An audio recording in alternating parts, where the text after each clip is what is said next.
The most resilient people in history weren't born strong. They were forged in suffering. Epictetus was born a slave. Marcus Aurelius ruled through plagues and war. Seneca was exiled, nearly executed, and ultimately forced to take his own life. But instead of breaking, they became unshakable. How? They followed a mental framework that transformed pain into clarity and setbacks into strength. A framework rooted in Stoicism, and it can change how you handle adversity today. It all begins with a paradox. Suffering is not your enemy, it's your teacher, but only if you know how to listen. When something painful happens, your first reaction is instinctual. Resistance, anger, self-pity. You ask, why me? But the Stoics flipped the question. Epictetus said, don't ask for things to happen as you wish. Wish for things to happen as they do, and your life will flow smoothly. This is called the discipline of assent, the power to choose your response rather than be enslaved by it. Pain is real, but suffering? That's the story you attach to it. The Stoics trained themselves to pause before judgment. Just like a martial artist doesn't swing blindly, the Stoic doesn't react blindly. And that brings us to the first principle. Pause and perceive. In any painful situation, stop. Observe your thoughts without becoming them. Say to yourself, this is pain, but what am I adding to it?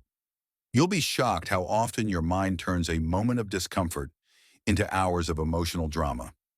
Marcus Aurelius wrote, if you are pained by external things, it is not they that disturb you, but your judgment of them. And it is in your power to wipe out that judgment now. This isn't detachment, it's discipline. By mastering perception, the Stoics created space. But they didn't stop there. Once you create space, the second step begins. Turn the obstacle upside down. This idea, known as amor fati, the love of fate, is at the core of Stoicism. Seneca wrote, a good person dies events with their own color, not the other way around. When something bad happens, ask, what opportunity is hidden here? Not out of toxic positivity, but out of power. A loss can become clarity. A betrayal can become self-respect. Even pain can sharpen your mind. The Stoics didn't just accept fate, they used it. Every blow became fuel.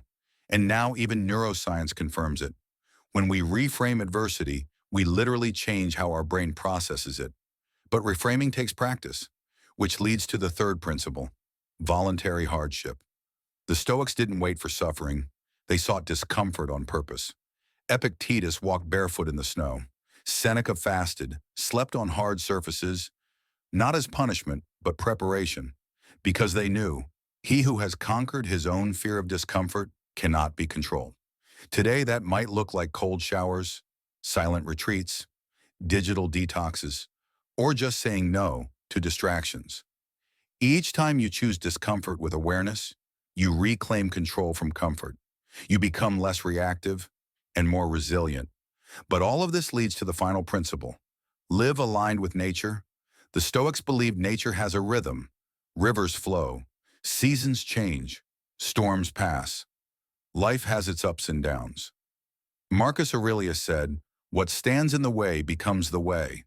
To fight what is to suffer twice. But to align yourself with reality, to work with it, not against it. That's true power. You don't control the storm, you control your sail. You don't decide what happens, you decide what it means. And that decision, that space between stimulus and response, that's where Stoic strength lives. Pause and perceive. Flip the obstacle. Train through hardship. Live aligned. This is the Stoic path. Not a shield from suffering, but a sword forged through it. In a world obsessed with comfort, distraction, and reaction, the Stoic stands calm, clear, and purposeful. And sometimes, in that quiet clarity is the loudest power of all.